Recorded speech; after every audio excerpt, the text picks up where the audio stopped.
नमस्कार, मैं आपके साथ प्रिया तिवारी और आप देख रहे हैं प्राइम टीवी। आम आदमी पार्टी के राज्यसभा सांसद संजय सिंह ने अयोध्या के श्री राम एयरपोर्ट का मुद्दा सदन में उठाया, जिसमें उन्होंने कहा कि एयरपोर्ट के निर्माण के लिए नंदापुर, जनौरा और धर्मपुर गांव के किसानों की जमीन का अधिग्रहण होना है, लेकिन धर्मपुर गांव के किसान मुआवजे से असमानता को लेकर सरकार को जमीन देने के लिए तैयार नहीं है। इसी मामले पर संजय सिंह का समर्थन करते हुए आप प्रदेश अध्यक्ष सबाजीत सिंह ने बताया कि उनकी पार्टी किसानों के साथ और उचित मुआवजा दिलाने के लिए पार्टी हर संभव प्रयास कर रही है। भाई, अयोध्या का जो श्री राम एयरपोर्ट है, हम सारे लोग चाहते हैं कि बहुत बड़ा एयरपोर्ट बने, अंतर्राष्ट्रीय एयरपोर्ट बने और आप किसानों की ज़मीन का अधिग्रहण करना चाहते हैं। किसान अपनी ज़मीन देना भी चाहते हैं, लेकिन मुआवजा को लेकर जो किसानों में मतभेद है और किसानों को उचित मुआवजा नहीं मिल रहा है, जिसको लेकर धर्मपुर के करीब 2 दर्जन किसानों ने लखनऊ में आम आदमी पार्टी के सांसद संजय सिंह से और हमसे उन लोगों ने मुलाकात की थी। धर्मपुर के किसानों ने अपनी बात रखी थी और ये कहा था कि हमको उचित मुआवजा नहीं मिल रहा है, आप हमारी आवाज़ उठाइए। और उन्होंने एक मांग पत्र भी जो दिया था सांसद जी को, और आज सदन में राज्यसभा में संजय सिंह जी ने धर्मपुर के किसानों का मुद्दा उठाया और सरकार से मांग किया कि किसानों को उचित मुआवजा मिले। वो अपनी ज़मीन देना चाहते हैं, लेकिन उनकी ज़मीन का उचित मुआवजा मिले। इसी मांग को लेकर आज राज्यसभा में सांसद संजय सिंह ने सवाल उठाया।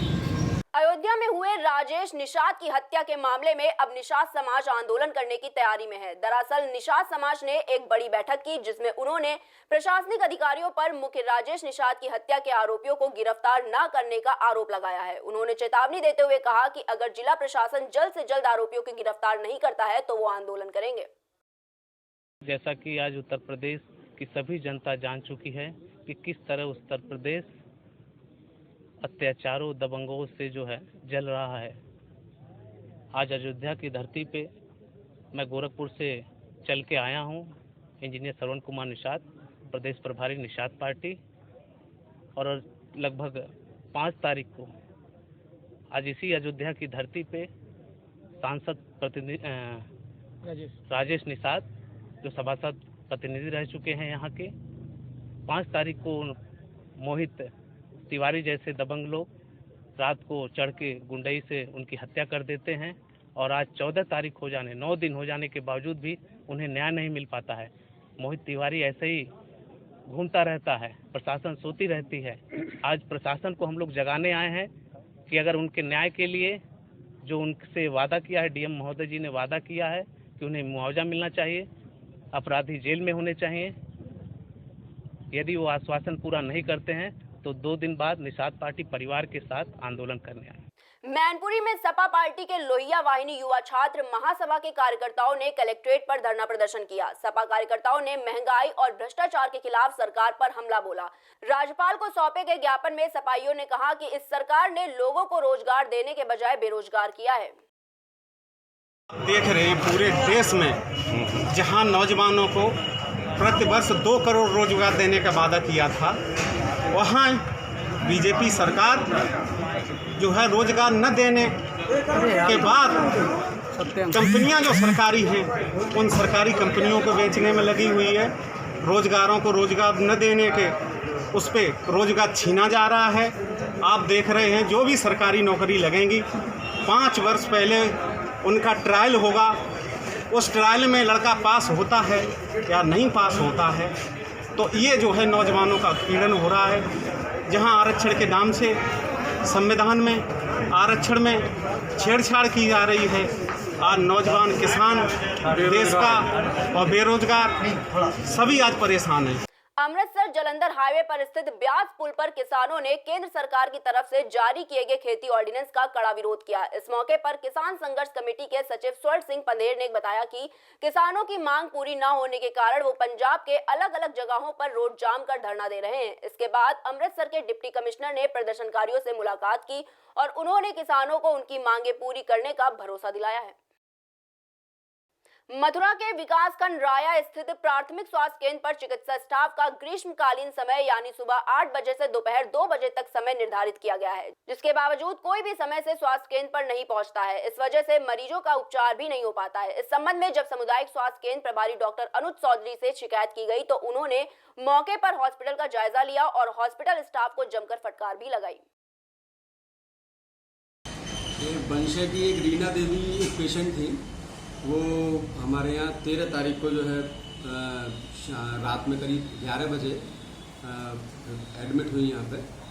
तो एक तो लेबर पेन उनको आशा से जो पता किया हमने जानकारी ली तो उसमें लेबर पेन तो 5 बजे शुरू हो गए थे, तो काफ़ी देर हो गई थी लाने में, और दूसरा उनको कोई रिकॉर्ड भी नहीं था उनकी जांच का। तो देर रात 2 बजे डिलीवरी हुई तो बच्चा जो है मृत हुआ है और इसकी शिकायतकर्ता द्वारा की गई है। तो इसकी संज्ञान में आगे आई शिकायत और जो भी जांच होगी वो हमने शुरू कर दी है और जो भी दोषी पाया जाएगा उसके खिलाफ कार्रवाई होगी। संभल में 29 अगस्त को हुए अवैध शराब के खुलासे में अब पुलिस को एक और बड़ी सफलता हाथ लगी है। दरअसल जिले में नकली शराब का कारोबार करने के आरोप में 3 लोगों की गिरफ्तारी के बाद पुलिस ने इस धंधे के मास्टरमाइंड नगर मंत्री सत्यप्रकाश उफसत को भी गिरफ्तार कर लिया है। नगर मंत्री की गिरफ्तारी के बाद पुलिस ने उनसे पूछताछ कर उन्हें जेल भेज दिया है। वहीं पुलिस का कहना है कि अभी भी 2 आरोपी फरार है, जिनकी तलाश जारी है। एक और प्रदेश सरकार कानून व्यवस्था को बरकरार रखने के लिए शहर और कस्बों में रात्रि गश्त और चोरी लूट जैसे अपराधों पर लगाम कसने में जुटी है, तो वहीं दूसरी ओर कुछ ऐसे पुलिसकर्मी हैं जो अपने कारनामों के चलते आए दिन सवालिया निशान के घेरे में आ जाते हैं। ताजा मामला मैनपुरी के थाना भोगांव क्षेत्र का है, जहां कस्बे में गश्त के दौरान पुलिस एक सराफा की दुकान के ऊपर लगे बल्ब को चुरा कर ले गए। उनकी इस हरकत का वीडियो इन दिनों तेजी से वायरल हो रहा है, जिसके बाद अब ये देखना है कि इस खाकी वर्दीधारी के खिलाफ आला अधिकारी क्या कार्रवाई करेंगे। संभल की चंदौसी थाना क्षेत्र में अपराधियों की धरपकड़ के लिए विशेष अभियान चलाया गया, जिसके तहत पुलिस ने अवैध शस्त्र फैक्ट्री का भंडाफोड़ कर दिया है। फैक्ट्री में छापेमारी करते हुए पुलिस ने मौके से 2 अभियुक्तों को गिरफ्तार किया है, जिनके पास से भारी मात्रा में बने और अधबने शस्त्र बरामद हुए हैं। फिलहाल पुलिस ने पकड़े गए दोनों अभियुक्तों के खिलाफ मुकदमा दर्ज कर उन्हें जेल भेज दिया है। आज 15 तारीख को 15/9/2020 को SHO देवेंद्र कुमार शर्मा चेकिंग में थे। इसी दौरान इनको सूचना मिली कि कुछ लोग चंदौसी संभल रोड पे एक मित्तल जी का कोई खेत है, वहाँ पे मेंथा फैक्ट्री का बनाने की फैक्ट्री थी जो अभी समय बंद है। उस कमरे में कुछ लोग वहाँ पे असलहे का निर्माण करा रहे हैं। इस सूचना पर अपनी पूरी टीम के साथ जाके घेराबंदी किए। वहाँ पे जब इन्होंने छापा मारा तो वहाँ पे 2 व्यक्ति नाजायज़ असलहा बनाने का काम कर रहे थे, जिनके पास से कुल मिला के अधबने और बने मिला के 13 असलहे बरामद हुए हैं और कुछ कारतूस भी मिले हैं।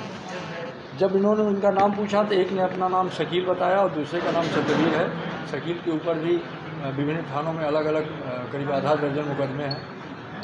इनको ये जब इनसे पूछताछ की गई तो इन्होंने बताया कि साहब हम लोग अपने एक आर्थिक लाभ के लिए ये काम कर रहे हैं और आने वाले समय में चुनाव में या उसके पहले भी जिनको आवश्यकता होती है हम उनको बेच देते हैं, जिससे हमको कुछ पैसा मिल जाता है। और यहाँ पे हम लोग को कोई डर नहीं है, क्योंकि ये एकांत में जंगल में एक खेत कमरा बना हुआ था, इसलिए हम लोग काम यहाँ कर रहे थे और बना के सप्लाई करते हैं।